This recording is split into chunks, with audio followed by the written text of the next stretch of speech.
it's a good day when Adam Swanson is here because that means it's pasta day. What type of pasta are you making me? We're just making a traditional pasta, not too many ingredients. We're making Amatriciana, which comes from Amatrice. Right. So I'll talk a little bit more about that. But we're using the San Remo green pea pulse pasta. Okay, interesting. Very different. Yeah, tasty, very tasty. So just, we need to get our pasta into the pot. It's going to take around 6 to 8 minutes. Okay. Pinch of salt, as always.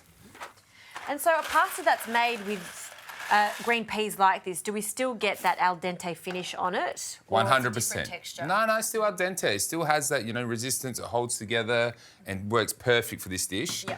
Now, Amatriciana, the Sugo, right, is from Amatrice, which is about an hour and 3/4 from Rome. Okay. Beautiful place. I've been lucky enough to visit there. Oh, jealous. Okay. And typically, they use the guanciale, which is the pig's cheek. Beautiful. Okay, cured with pepper and chili. Today, we're going to use the diced pancetta.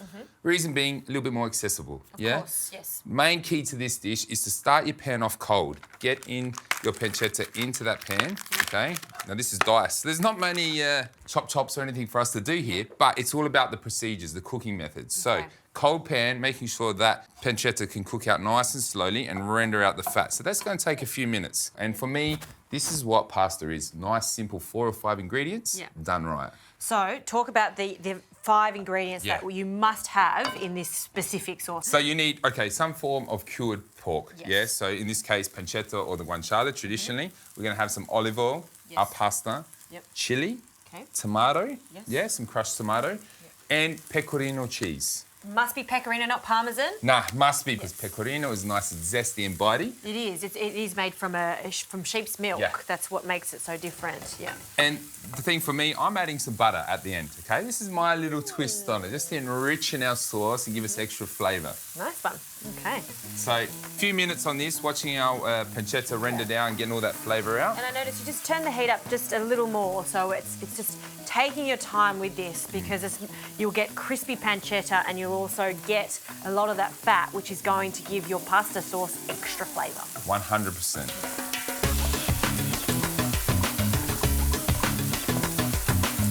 Look at that, just. So obviously the fat has rendered out in our pan now. Yep. The pancetta's gone nice and golden brown, nice and crispy. Yes. So it's time to add in a pinch of chilli. Okay, good pinch. And our crushed tomatoes. In they go. Now, like always, no need for stocks, pasta water, yeah? Yep. So in to help reduce down the thickness of that beautiful crushed tomato. All right, look at that. This is what I love, seeing that wonderful flavour, the fat from the pancetta mixed into the tomatoes, right? Adding that water is so crucial too because, we'll just put any water, but that water, the starchy water, makes such a difference. It does. Now, a splash of olive oil, just a splash. And we allow that to cook for another 3 minutes. Yep. Take our pasta out of the water and we're ready to eat. It's far too easy.